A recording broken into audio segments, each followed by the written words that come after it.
Kuryente. Ang di nakikitang lakas isang kapangyarihan gumagabay sa ating landas.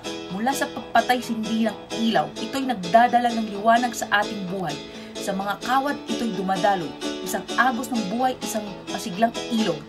Pinapagana ang mga pangarap, pinapalakas ang araw.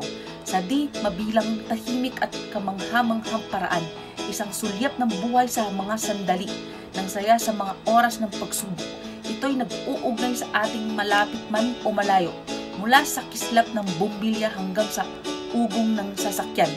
Ngunit sa dakilang kapangyarihan may dakilang pag-iingat, isang lakas na dapat igalang, isang biyayang dapat ibahagi. Sapagkat sa kanyang mga kamay nakasalalay ang ating kinabukasan.